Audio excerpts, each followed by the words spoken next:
probably pretty damn low, right? You have to guess correctly every single time. If somebody did that today, okay, number one, that would freak me out. And by itself, that would be pretty damn good evidence. Now, what would happen if somebody would have done that? What do you think I would have done next? Besides, call and say, I want my $1 million, so I found evidence. Retest it. Retest, I love it. Because it's just like science. Statistics is a form of science. If you do something once, if it's true, you better be able to do it again. So the same person then got 3 right. I'm starting to be very skeptical. So then maybe I'll do it again. And if it still doesn't happen, I'm saying, well, that was just a fluke. And that's where people lose faith in statistics.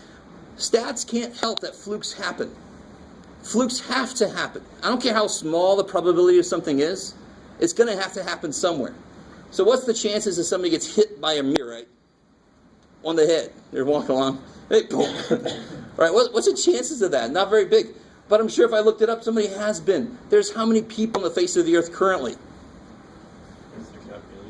Yeah, it's like 7 billion or so almost, I think. It's around 7 billion. So there's 7 billion trials going on. At that point, something very unlikely is probably happening somewhere right now. You guys kind of with me? A little bit? If you do something very, very much, then even small probability things are going to happen somewhere. Because that's what probability means. It's going to happen. If something happened 1 out of 7 billion times, well, I got a decent shot that it's happening somewhere right now once. Right? Out of 7 billion people. All right, so what kind of things could happen when we do this trial? If I wanted 20 tries, I want to get all right.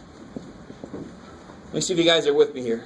If I want to get all of them right, that would look like this. That would look like correct, blah, blah, blah. You with me? 20 C's in a row, 20 corrects in a row. We know how to do that probability. We know how to do it. How do I do that probability? What's really hidden here when I do this? The first one's correct. And the second one's correct. And the third one, yeah. So it's going to be, I love it. So Judith's up here saying, it's 1/5 to the 20th power. Now, what does your calculator say when you try to do 1/5 to the 20th? Yeah, I like it.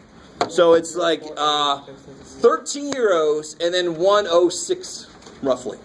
I mean, that is the human definition of that's freaking zero enough for me, right? So if somebody got it all correct, that is so unlikely that the first thing I'm going to guess is you're playing with me. you just said that to see what I would say. Or secondly, maybe it's evidence something freaky going on. Or the other person has a tell. When they think box, they go like that. When they think circle, they go like this. I don't know. Right? You guys kind of with me here? You with me? A little bit? Okay, so this was basically 1.05 times 10 to the negative 14. But how would I do something? And here's where it gets really freaky. Here's where I want you to understand why this probability is not so easy. And really I want to make a difference between what we were doing before and why it was actually easy.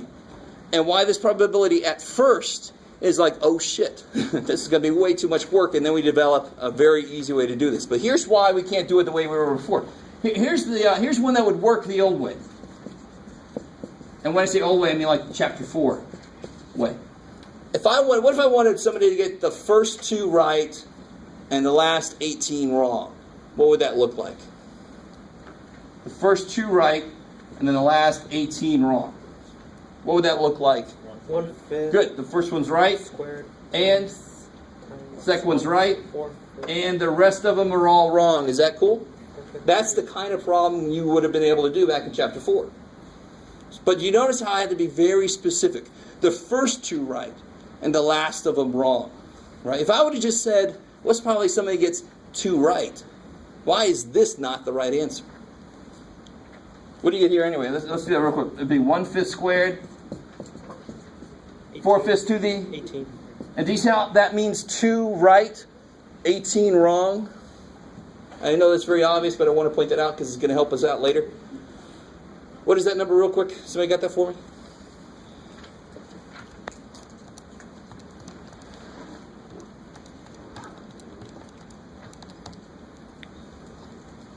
7.2 times 10 to the negative 4. Yeah, 10 to the negative 4. This is actually a lot more likely than that, but still pretty damn unlikely. You guys with me? Okay, maybe. Okay, so what about if I did just say probability 2 correct? Period. Now, can anybody tell me, is that going to be a lower or higher probability than this? Higher. Why higher? There's only 2. There's no order.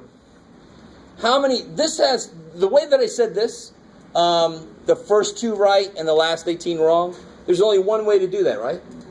How many ways is there to do that? 1/5. There's more than you think. Because it could be the first 2 right. Let me call C not W, just for a better visual. Is that cool? First 2 right and the last 18 wrong. Maybe it's the first one right and the third one right and the rest of them wrong. Maybe it's the middle 2 right and the rest of them wrong. I mean, how long is that list? I don't want to think about how long that list is. Over 50 probably? Yeah, maybe over 50. Are you guys kind of with me? Algebraically, now, I really want you guys with me. What is algebraically the same about every single damn way I can write that list? What do they all have in common? What would this be algebraically if you multiply this out? C times C. C squared. W. 18. This would be the same damn thing, right? Every single one of them is going to have 2 C's and 18 W's. And every single one of them is just a bunch of multiplications, right? Because every single one, I got that freaking song in my mouth. Every single one has the word and between. Are you with me? First one right, and the second one wrong, and the third one right. Okay, maybe. So how long is that list is really a good question. Because what would I do with each of these situations? There's one thing, and that's this number here. So I want to get the first one right, and the second one right, and the third one wrong, and.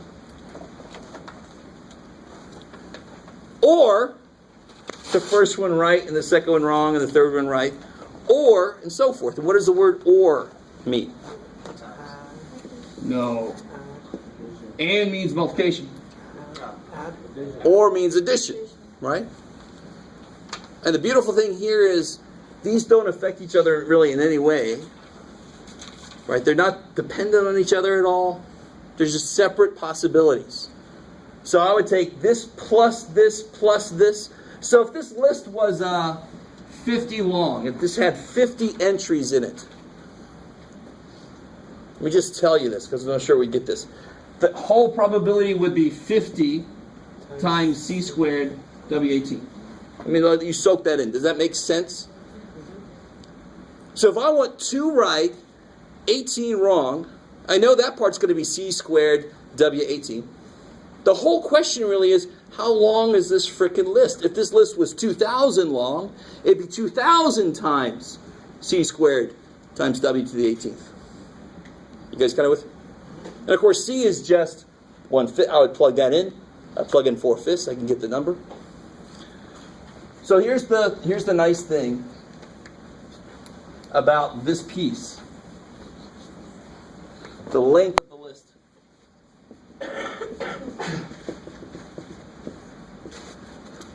Now, one thing this thing should be able to do really well is count different ways to do things. We just have to know how to ask it to do that. So what do I have going on here? How long is my list?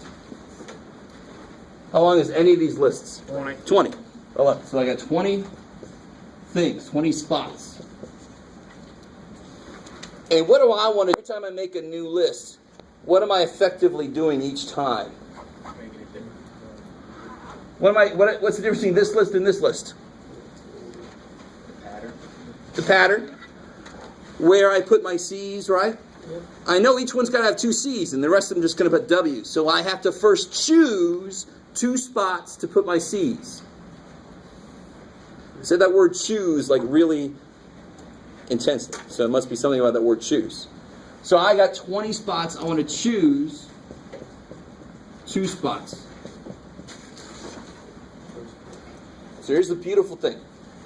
Let's look at the calculator real quick. If you don't have a calculator, there's a few left up here.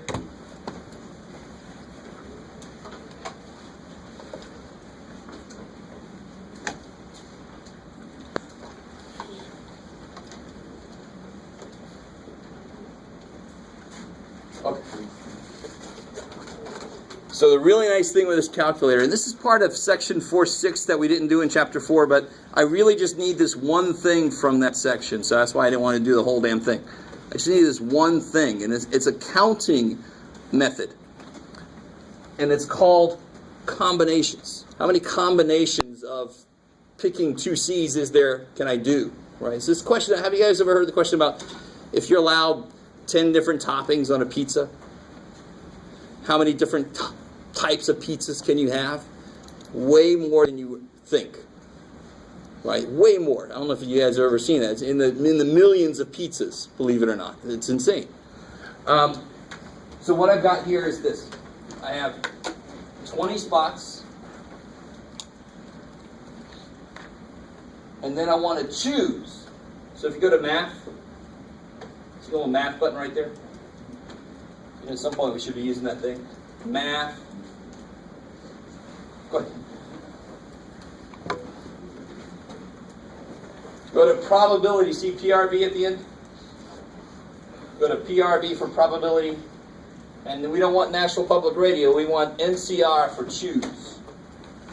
So 20, choose 2.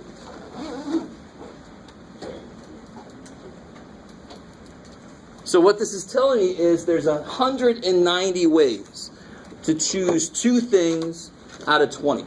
So if you had 20 people and you needed 2 more to fill out your basketball team, you have 20 people to choose from. Right? There's 190 ways to do that. That's insane. That's not something we would automatically understand. So if I wanted to finish this list out, I'd have 190 things at the end of it. So what this boils down to is the probability of, in this case, let's do this specifically, getting exactly 2 correct out of 20 is 20, choose 2. That tells me how long my list is. And every single one of those parts of every single list would have 2 of these and 18 of those. You guys kind of with me? See where those things come from? I want 2 correct, and the rest, and of course there's 20 total, so there must be 18 incorrect. Okay. So we're actually calculating the probability of the least number of correct answers. Right? I think a few people had 2 correct answers. So somebody help me out. So it'll be 20 choose 2, which we now know is 190. So let me just show you how you do it all the way out. If you do 20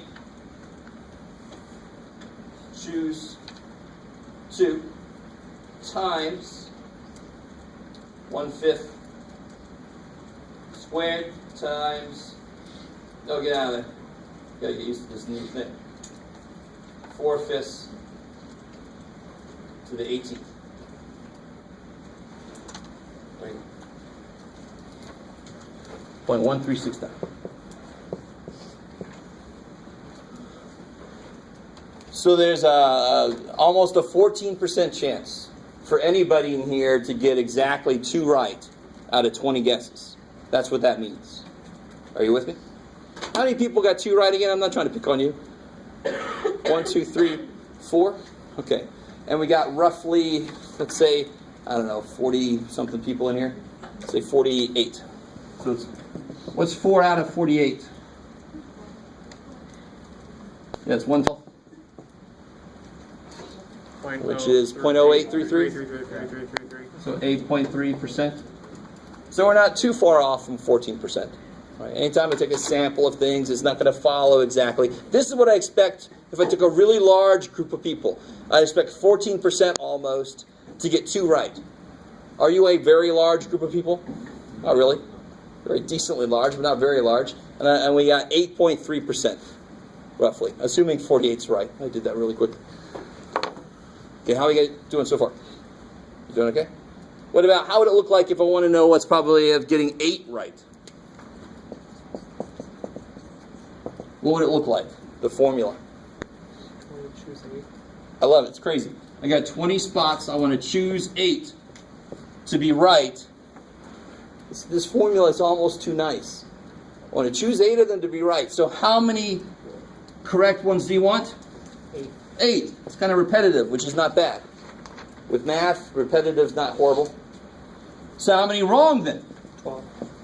12. Yeah, these two numbers always have to add up to be 20. the total. In this case, the total is 20. Because one's right, one's wrong. It's like you got to be one or the other. So you guys help me out. See if you can finish that out. What is that going to be?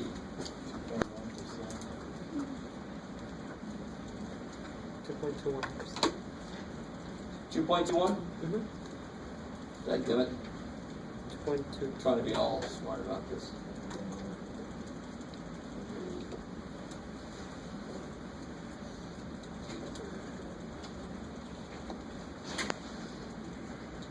I would have been quicker just to do the whole damn thing over. Good. All right, so 2.22% chance. Is that unusual? Yeah. Why is that unusual? Low It's below 5%. So we're actually going to be a lot more specific about that idea today. Because that idea by itself doesn't really stand in every situation. So I want to be more specific. Yes, sir? So if the person got 4 out of the 20, shouldn't that equal to 1/5? Because I did that in my calculator like the same way with they got 4 right out of the 20, and it came up to a little bit greater than 1/5. How do you mean? I'm sorry. Like if they got 4 right out of the 20. No, be careful. Be careful. For the probability for getting, you're saying like the probability of getting 4 right. You can't just say 4 out of 20. Because what's always on the bottom of your probability? The total number of things. And in this case, the number of things is, if you wrote every single possible thing that could happen, they're all wrong. 1 is correct. And how many is that by itself? 20. The first one could be correct, or the second one, or the third one. 2 is correct. That was 190. 3 is correct. It's going to be even more than 190. I mean, you kind of follow what I'm saying? You cannot calculate probabilities here 4 out of 20. There's not 20 total things that could happen. There's 20 times that we did something. And that by itself is one event. Do you follow what I'm saying? Okay, maybe. So you got to be careful. It doesn't have to match. It'd be like, if that worked, why the hell would we do this? We have to do this because that doesn't work. Okay. And actually, I love... so that is unusual for that to happen, right? Is it evidence that they have ESP? I don't know. Let's still talk about that. What should the highest probability be? What should have the highest probability? 5%. What would we expect to happen? Remember what we said? We had 20 times we were doing this, and a 1/5 chance. Yeah, 4 should be the most likely thing. It's also called the expected value. So if I do the probability of exactly 4, 20 choose 4, 1/5 to the 4th, 4/5 to the, what would it be? 16, right? 16. If I got 4 right, I must have gotten 16 wrong. So if I do that, 20 math probability, 20 choose 4. Let's just do 0.2 to the 4th. 0.8 to the 16. 2182. 2%. That would be the highest probability you could find if you did 4. And how many guys got 4 right? 1, 2, 3, 4, 5, 6, 7, 8, 9. 9 of you? Okay. All right. And actually, 9 is roughly 18%. That's not too far off. 9 out of 40 something or other is a little bit more than 18%. So that's pretty damn close. Yeah. Where does the 4 out of 48 come from? Which one, sorry? 4 out of 48. Oh, we had 48 people in here, Oh. roughly. I don't know. Let's see. 2, 4, 6, 8, 10, 12, 14, 16, 18, 20, 22, 24, 26. 30, 32, 34, 36, 38, 40, 42, 44, 46. That was close. So 4 out of 46. That was me saying 4 people got 2 right. And I was trying to see if so, for example, if 14% of the general population would get 2 right, I would expect 14% of you guys to get 2 right. Now, why is it not going to come perfect? Why won't it be perfect? Are you guys a randomly selected subset of the population? No, you're not. So it could be initial. There could be bias. There could be just because any random sample could be deviated from what you expect. You guys kind of with me? That's the key about finding evidence for something, is you have to understand any sample you take will almost definitely be different from the population. I mean, that statement right there, is that cool? It's got to be understood. You with me? Any sample you take, I put money on it being different from the population in almost every possible way. But it should be close to the population. If it truly is randomly selected, and if the size is large enough, which we haven't really defined yet, and actually never is defined, to tell you honestly. So just deal with that. All right. So what comes out of this? Let's do another problem. I want to show you how to do another problem from scratch and how nice this formula really is. And then I'll show you a little shortcut that you can use to check your work. I always have to see this. I want to see this formula written out. Don't just show me the calculator buttons you pushed.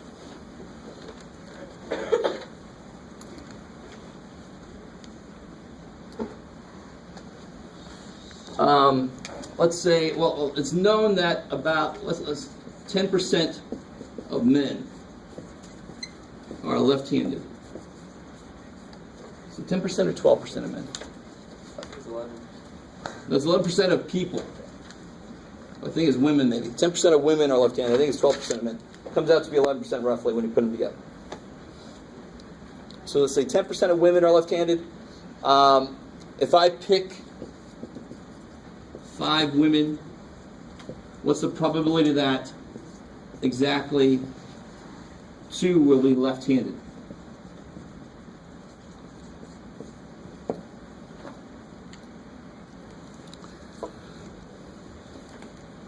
I really desperately want you to understand. If I would have said the probability that the first 2 are left-handed and the last 2, in fact, let's do that, a little side note.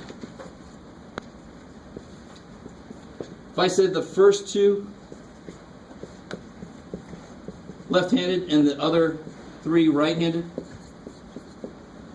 that's a problem from chapter 4. How would you set that up? The first 2 are left-handed, the last 3 are right-handed. How would you set that up?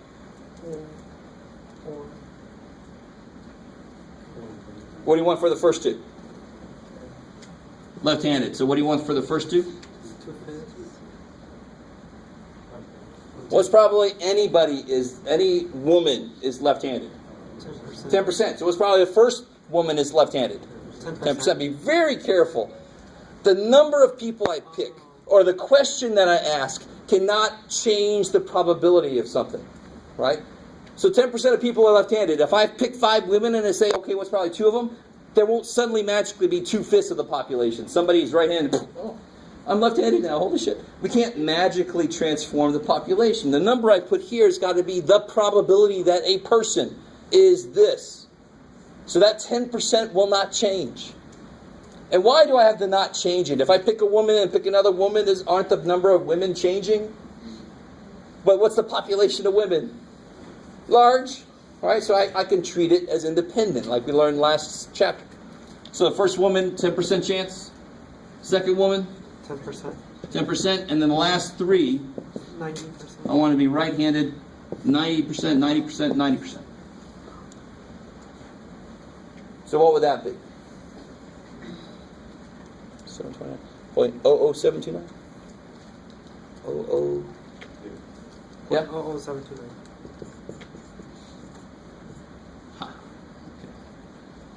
That probability would be 0.7% chance. What's different now with the broader look we're taking? This is a problem from 4. This is a very specific first 2 left, last three right. What's different from that in this question? What's the difference? How many ways is there to match this question? More. Because it could be the first two and the last three are right, or it could be the first one and the last one are left-handed and the middle three are right. There's a lot of different ways to do it. So what would the equation look like for this question? What's your choose part of it look like? The probability to left-handed. So let's kind of summarize what we know. What's n for this problem? 5. Good. I got 5 people I'm picking. The idea of n doesn't change, thank God. So n is 5. X is the number of successes. So how many successes do I want? 2. Success does not have to be a happy thing. It could be I'm out there looking for dead people. Right? It's just whatever you're looking for, that's a success. I'm looking for left-handed people, and I want 2 of them. So X is 2. What's the probability of success? And in this case, we know that's left-handed. Choose 2. We're going to call it, we're going to give it the letter P. P means probability of success. What's the probability that somebody's left-handed? A woman is left-handed. 10%. 11. So probability of failure, 90%. probably not left-handed. I might got to keep the ambidextrous people in there. We're going to give that the letter Q is the rest, 90%. So if you can summarize that from the problem, then you can set up the equation pretty easily. This equation, I actually want you to see how it sets itself up. So the probability that exactly 2 are left-handed, first thing we write down is how long would the list be? 5. So I got 5 people, Choose 2. and I want to choose 2 of them to be left-handed. So how many are going to be this? Point 1. Point Square. 1. Good, I want 2. See, that's the repetition. Let that be a good thing. You just said 2. Great, put it there. I want 2 of them. Okay, I want 2 of these. Point 9. And then Q. the rest of them are going to be right-handed, 0.9. So that's the 3. So those 2 powers always have to add up to be n. In this case, 5. I love it. So if you do this, 5 choose 2. 0.7079. And then 0.1, let me catch that. To the, what was it? Square. Minus 0.9 to the third power. 0.0729. Now let me ask you something. No, careful. What's the difference between that and this? That one's smaller. That one's 8. This is 0.729%. That is 7.2, that's 10 times as big. Are you with me? That's 10 times as likely. So, anybody, what must this be? What must that be? 10. 10. That's the multiple of 10. So how long is the list? If I did, let's do it P's and Q's. The first 2 are left and the last 3 aren't. Maybe this floats through.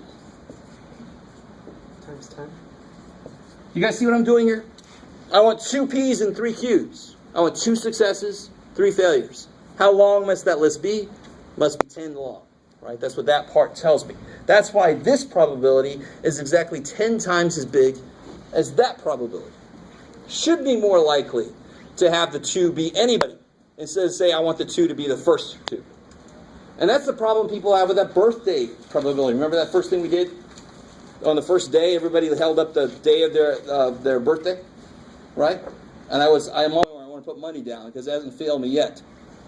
Everybody always thinks, well, it's me and somebody else.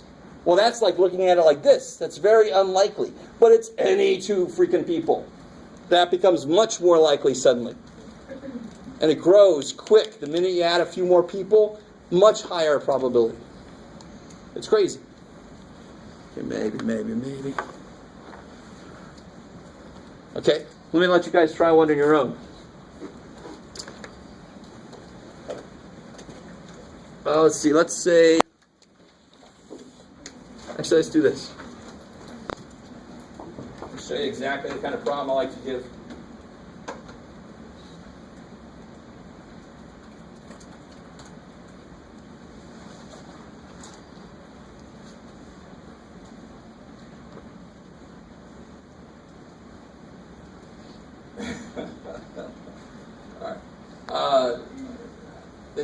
copying and pasting the same news. But Congress's low job approval persists. So we have 15% of Americans approve of the overall job Congress is doing. That's way up from last month's 12%. So they're going up. All right, so 15% of Americans approve of of Congress, the job they're doing. Okay. I'm not sure who those people are. Probably getting paid somewhere. So if we pick 28 Americans randomly,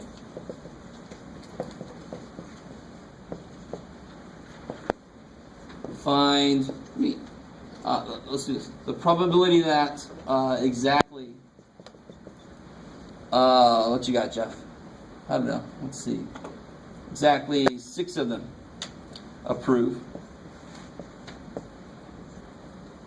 Try that out, and then try. What would the average? What's your expected number out of 28? Try to do that. How many would you expect out of 28 to approve?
Okay, let's see. How would this? What would this equation look like to set it up? 28. Yeah, you got 28. NCO. I want to choose 6. I like it. Cool. Times 0.15 to the 6. Good. I just said I want 6 to approve, so 6 approval. And what's the probability of not approving? Beautiful. 5%. 22. Yeah, and the rest of them must not approve, and that would be 22 that we've left out, right? So in that case, so P is 0.15, Q must be 1 minus that, because of course P and Q are disjoint, if you know that word from your homework, right? And then when you do that in the calculator, what do you get? 12%. Yeah, like 12% roughly? Yeah. 12% chance. Okay, cool. Okay. And then what about the second part here? What do you think that is? 0.15 times 20. I like it. So 15% of the general public approve. Any subset that I pick randomly, I would expect 15% of them to approve. Now, what could be true? It might not be that way. It's just like saying if I flip a coin 1,000 times, how many heads do you expect? 500. In reality, when you say that, you mean around 500. Because if you got exactly 500, that actually would be kind of weird. But it should be around 500. So when you say I expect 500, you're really automatically saying, I expect like 480 to 520, somewhere. Right? That would be the range that would not freak us out. So expected number would be, and do you notice what this formula is? It's P times N. So what is 0.15 times 28? 4.2. 4.2? Okay, cool. So what should the highest probability I can get is if I do exactly 4. I like it, because I can't get 4.2 people. That's a little freaky. In general, I don't like them, but my knee kind of likes them. I don't know. That's 0.2 of me, yeah. If it was 4.5, do we round it up? See again? If it was 4.5, do we round it up to 5 people instead of 4? You would keep it 4.5, but that'd be the, if it's exactly 4.5, then probability of 4 and probability of 5 would be both the highest. They would tie for the highest. Does that make sense? Okay. Okay, cool. Here, that's closer to 4. So 4, if I did probability exactly 4, that's the highest number I could see. How are we doing so far? Sort of good? Okay. So I want to formalize this a bit. This is the expected number, the expected value. And that's just really another name for the mean. The mean is NP. That's true for a binomial distribution. I haven't used that word yet. But what's got to be true every time we do this in order to be able to do this problem? How many outcomes have? How many outcomes are we allowed to have to be able to do this? How many letters do we have for probabilities of things? 2. Right? So like we did earlier, either you were right or you guessed wrong. Here, either you like them, you approve of them, or you don't. Right? There can only be 2 outcomes because I got a P and I got a freaking Q. It can only handle 2 outcomes. Yes? What if there's undecided? What if there's 30%? Oh, we lump them in with the not approved. Since they're undecided, they would treat them as in that category, not outright approving. So that's why this is called a binomial. 2 possibilities. Okay, maybe.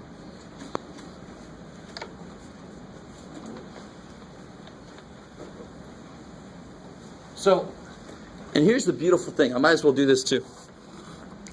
This formula here just kind of makes sense. I like to pick on, I still like to pick on Shaquille O'Neal. So if he made 30% of his free throws, it's not too far from wrong. He wasn't Celtic, but he was a Lakers. That's why I hate him. If he made 30% of his free throws and he took 20 free throws, how many would you expect him to make? If he makes 30%, he takes 20. You would make 6, right? Now, would you freak out if he made 4? No. Would you freak out if he made 8? No. Right? Would you freak out if he made 19 of them? Yeah. A little bit. I'm like, who are you? Where'd Shaquille go? So, what do I keep? There's something that's left out so far. And it has to do with this idea of how far are we willing to go away from the mean? How far are you willing to go away from the expected value and not freak out yet? Standard deviation. Now, standard deviation is going to come back and help us really define that better. So the mean formula is NP. That's probably the nicest damn formula we've seen yet. Do you agree with me? All you got to tell me is the probability of success and how many people you're going to look at. I can get the mean. How many free throws you're going to take. How many catch you're going to catch. Whatever the problem is. The standard deviation, now this one I'm not going to spend a lot of time trying to explain, because it takes a little bit more than we have at this level. But it's square root of NPQ.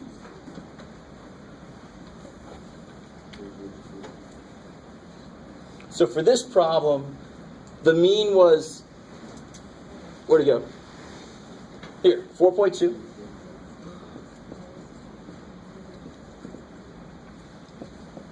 So the mean was 4.2. What's the standard deviation?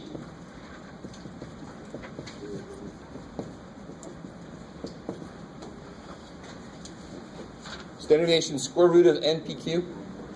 What part of that did we expect to see? What part of that equation? 7. Square root, right? Isn't the square root been in almost in every standard deviation formula so far? Same thing here. Square root of NPQ. Somebody help me out. What do you get there? Normally what I do is this. Show you a little shortcut. If you do the mean is 0.15 times 28. 0.89. So you see how you already have NP?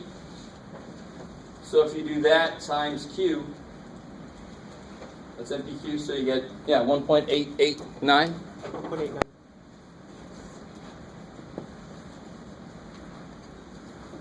All right, cool. And I think they introduced this idea a little earlier in the book, but this is normally where I introduce this idea of what's unusual, what's not unusual, right? And you got the old, it's not unusual. But how far do you have to go away from the mean before it starts to get unusual? In a normal distribution, how far do you have to go before you leave 5% outside? 99, 95. How many steps away do you have to go? 3, 2. 3 leaves 0.3% outside. Yeah, 2 steps would be 95% inside, 5% outside. I like it. So the usual values.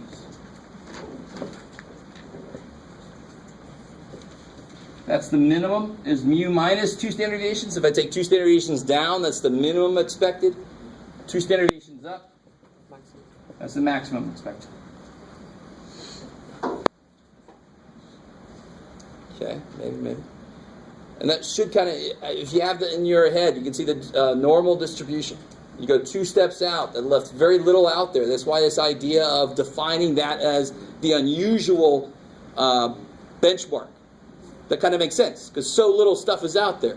So if somebody was more than 2 standard deviations taller than the average height, that would be unusual, or the other way. You're up there, you're down there, that's unusual. Not because you're freaky, but because it's not something I see all the time. It's not normal to see that. I'm not used to seeing that. Are you guys with me? Okay. So, somebody remind me, when we were doing the ESP test earlier, I want to come back to that 2 through 8 thing we saw. Remember there was 2 was the lowest and 8 was the highest? I just want to see how that matches up with what we can get from there. From the ESP test, what was P? N was 20. We did it 20 times. What was the probability of success on any trial? 1/5, because there's 1 right answer out of 5 pictures. So Q was 4/5. So what's the mean? We did this earlier. It was NP, so it'd be 1/5 of 20. So we got 4. What's the standard deviation?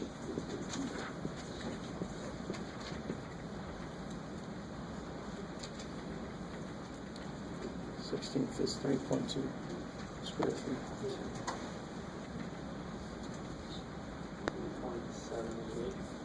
1.788. So it'd be the square root of 0.2 times 0.8 times 20 NPQ 1.788. So what you got? Yep. So what you got? You guys with me? Those are the 2 best freaking formulas we've seen yet for mean and standard deviation, right? Remember the standard deviation table you guys had to make? Yeah. Right, some of you guys didn't really do it yet, but you will when I make you redo your homework. But that just is so awesome. There's no freaking tables, and bam, I got it. I'm done. So what's the minimum expected value here? The minimum usual value would be 4 minus 2 of those. I got to go 2 steps down. So like 0.5 just about. Somebody help me out. 3.6, 0.4 something?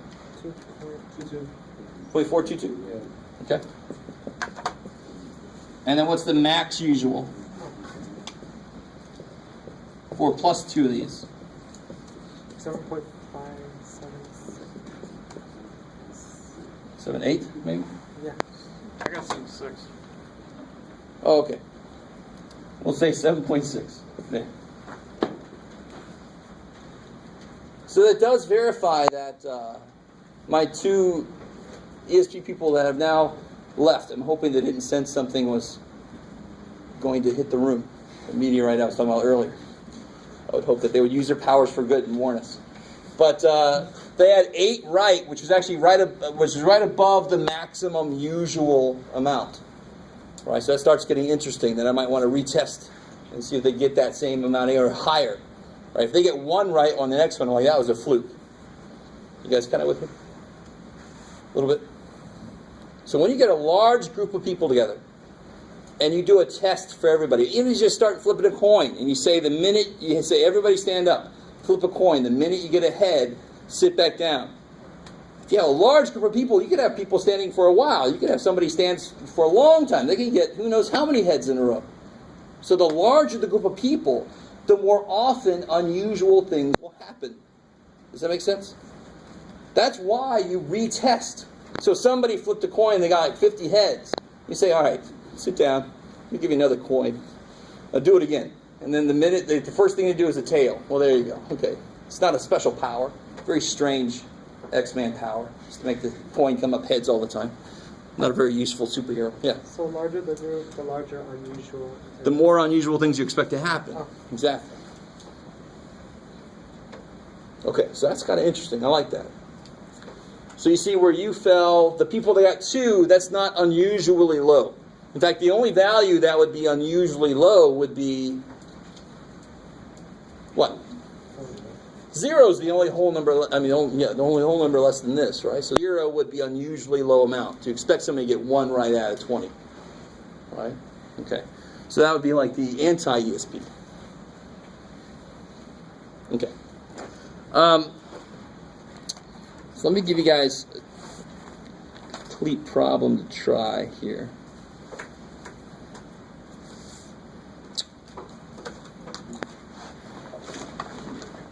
No. Okay. Here, do this for me. We were talking about this one earlier. I flipped a coin 200 times.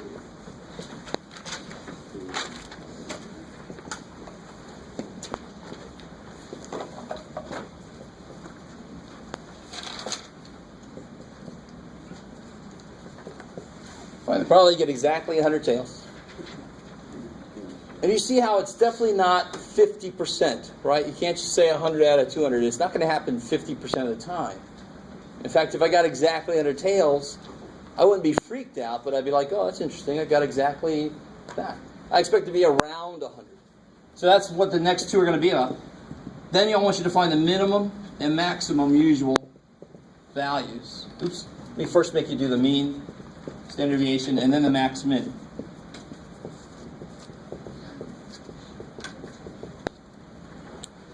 So there's those 3 things.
see 1/2 of 200 something.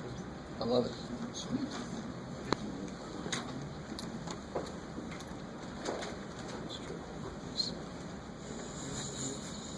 Yeah.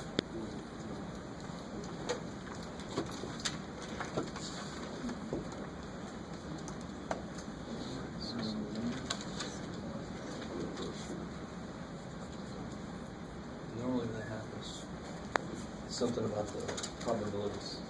Yeah.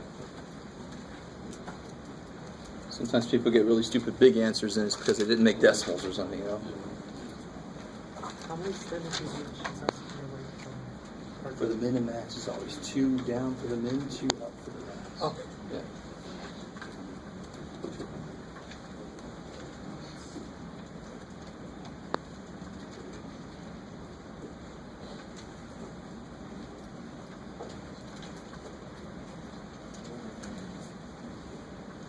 Oh yeah.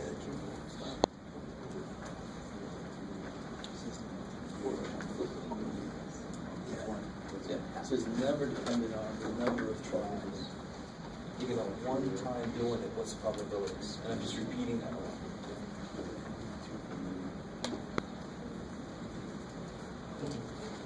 P is the probability of success on any single try. Exactly.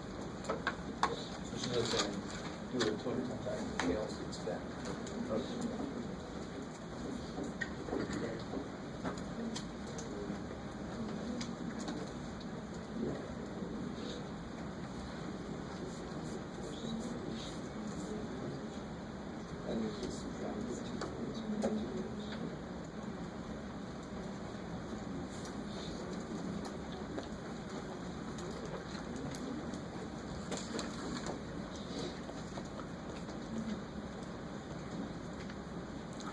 So real quick, if you just do 200 choose 100 by itself, that's basically 9.05. I mean, move that decimal 58 times over. That's insane. That list, I'm not going to make that list. So thank God the calculator can count. That's useful. So that would be, that's the first part of this formula. 200 flips, choose 100 of them to be tails. So it'll be 0.5 to the Square to the 100. to the 100. 0.5 to the 100. Somebody might realize that no matter what, for this setup, it's going to be 0.5 to the 200. That's the one time you can just combine the P and Q piece. You don't see what I'm talking about? Doesn't matter. Still works this way. So what do you get when you do that? 5.6%. 5.6%? 0.05. Yeah, 0.056. 5.6%. So 5.6%. I like it. Cool. And every other probability you try to do is going to be how related to that. Any other thing, if I were to put 101 or 97, how is that probability going to be related to this one? What's the expected number of tails? 50.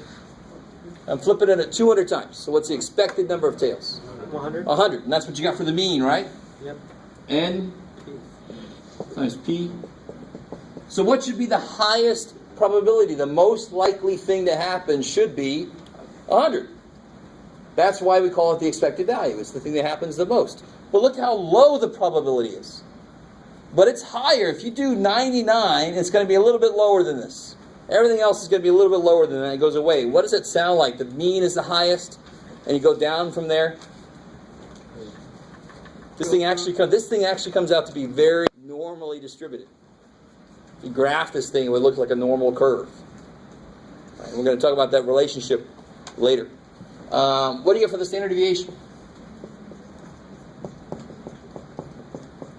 7.07. 7.071. 1. 0. Okay, cool. So then what's the minimum expected value? What's the minimum usual value? 85, 858. Yeah, 100 minus 2 of these. So what is 85.858? 858. And then the max would be 100 plus 2 of these. So it'd be 114.142. Something like that? How you doing? I mean, this math by itself is actually nice, right? I mean, it's definitely better than some of the math we were doing before, the tables and all this stuff. This math here is pretty damn nice, to be honest.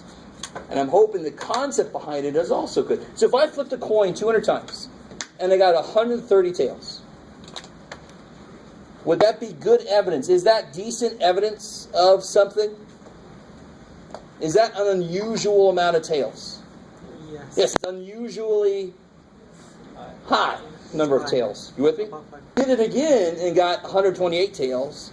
That's really damn good evidence that coin is weighted somehow toward the tail side. You with me? You guys kind of with me? So this is our most immediate tool for investigating a claim. Somebody comes to me with a coin. They say, I think this coin is weighted. And we say, why? He says, I expect 100 and I got 107 tails. Well, is that unusual, 107? It's not good enough evidence. Court's going to say case closed. That's not enough evidence. It's not unusual enough for us to say anything. But 130, that's unusual enough. I'm going to continue to test that thing out. You guys kind of with me? A little bit? Okay, maybe. Okay. Here we go. Let's see. That's right.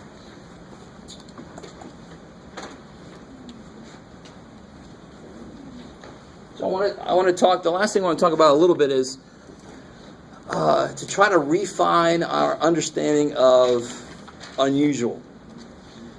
So let me give you an example. The average weight, I think, right now for men is like 150 something, right? Believe it or not. So I'm nowhere near that, but I don't feel too bad. At least it was before. I don't know what it is anymore now. Let's say 160 something. So, would it be, and let's say the standard deviation, in fact, let's see if we can find it real quick, you guys, to see how much patience you have. Now I'm curious. I want to use right.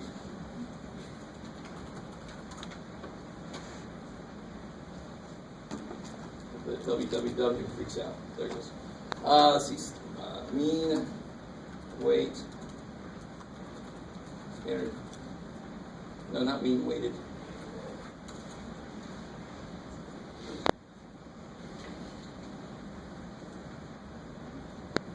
Let's see average.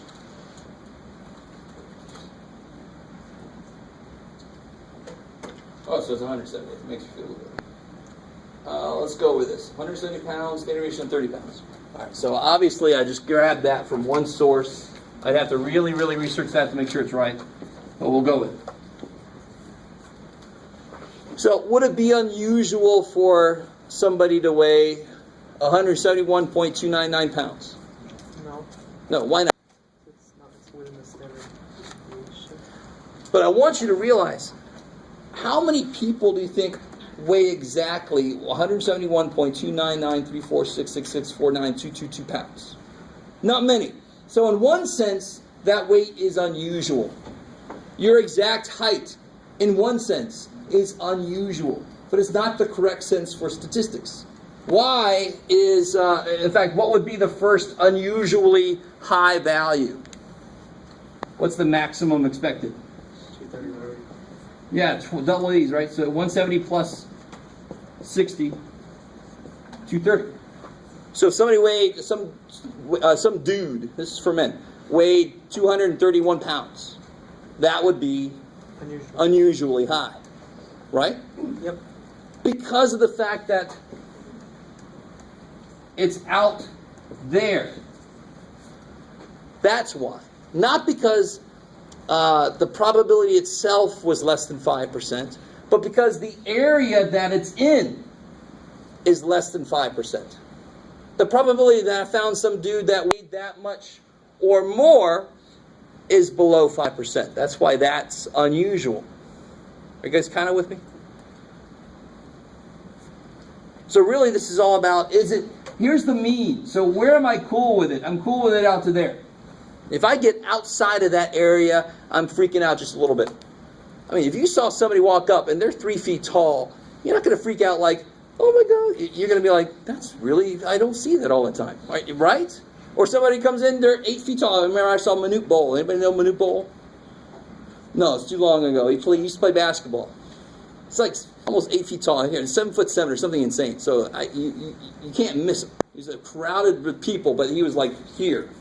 You know, and they told me on the plane, he was on Southwest. I was on the plane with him, but they said his knees were level with his head when he sat down. So you walk out and you see that, and you're like, whoa, that is not usual, right?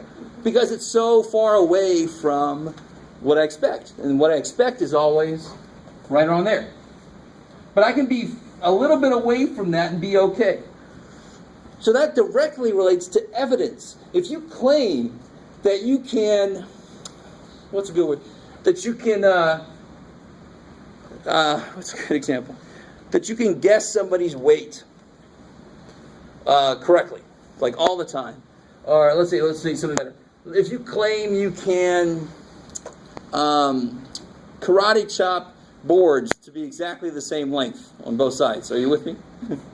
I don't know. And I take a sample. You do it several times, and I see this would be like equal sizes for both. And I see how far away you get from there. I can kind of test your claim. If you end up way out here, you end up way up there, then you're wrong. It's another good example. If I like this problem here. This will be the last problem we do today. But this is a good problem about airlines. Has anybody ever tried to fly and you got bumped out of your seat? Has that ever happened to anybody? You know what I mean when I say that? No? Right. You get bumped.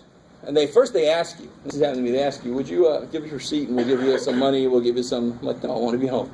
And then they come by again and they say, you're bumped. You're just out, sorry. And that's because what do the airlines do? Overbook. Yeah, they overbook. Now, why the hell would they do that? Because not everyone shows up for the flight. Now, you realize that every big company's got people working for them that works in statistics. So they can analyze situations like this. So if you got a statistics degree, you could be a consultant for anybody. You basically have crazy job security, right? So part of me wants to go back in time and do that, but I like teaching. So let's say that the percent of people that show up, book a flight, and show up. Let's say at 0.88. With me, say 88% of people book a flight and show up. So that means how many don't show up? 4%. That's crazy. Don't show is 12%. So if I'm an airline and let's say I have an airplane. It's not a big plane. Let's make it smaller so we can kind of deal with the numbers. Let's say that I have a plane that seats 60 people. And I sell, I don't know. Well, let's first say this. What's the average number of people that wouldn't show up? And what's the maximum usual number of people that would show up? That would show up, so no-shows. So what's the mean and standard deviation for no-shows? So in this case, what's P going to be? You should be very careful. 12? Yeah, 0.12, because what am I looking for? No-shows. So the 0.12 is my P. My Q is going to be 0.88. So what's the mean number of no-shows? If I have 60 tickets I sell. Yeah. 60 times 0.12. 7.2. 7.2. And what's the standard deviation of those? 60 times 2.51. 2.52. So if I sell exactly 60 seats, the average number of people that don't show is 7. So if I sell 60 seats, I could very easily end up with 7 empty seats. Are you guys kind of with me? So what you're going to do is you're going to play the odds. You're going to say, what's probably that there's 0 no-shows. It's probably that nobody This is where math and English disagree. Nobody doesn't show up. Right? The good old double negative. Try everybody shows up. How would you do this? How many seats do you have? How many people do you have that are booked? 60. You want to choose? 0. None of them. Cool. So how many no-shows do you want? 12. Careful. 0. 0 of them. Good. And then how many do you want to show? 100. The rest. 60. I love it. So what's that there?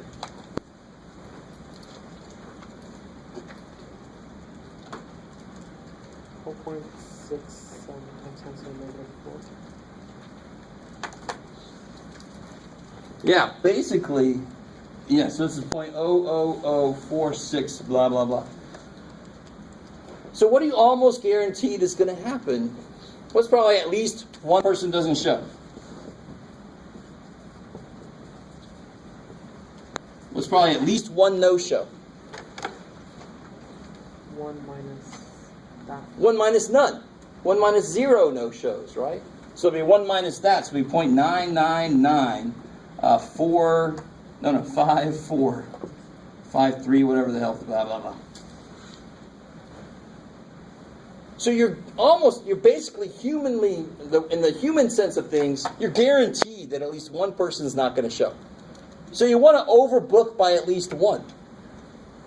You kind of with me? Do you see the analysis you could do? And this is not even the best analysis to do for this, but I want to give you a little bit of motivation going into the next chapter. We're going to redo this problem a lot more specifically, because then you could be asking yourself, how many people are we comfortable with to make angry at us? Because if you bump people, they're going to be angry, right? But there's a certain percentage of people that you're okay with being angry at you, because everybody else got on the damn plane. They're all fine. They're looking at you like you're crazy. Man, that guy's got to calm down. Which is good. Right? So, exactly. Is 61 okay? Well, then you could end up with 7 people might not show. Right? And in fact, you can even think about what's the minimum number, the maximum number of no-shows would be 7 plus 5 would be 12. You can have 12 people not show up. So do you want to overbook by 12? Probably not. So chapter 6 gives us very detailed way to figure out, based on if you say, I'm okay with 2% of the people being angry at me, then you could really set exactly how much to overbook every time. You guys kind of with me? And of course, they're always keeping an eye on this. And that's obviously just right out of my head, right?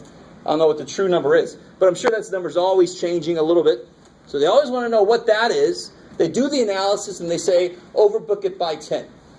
Overbook it by 8. Overbook it by 20. However big the airplane is. You with me? Because what do they not want to have happen, of course? They want a plane that's not, half full. That's horrible for them.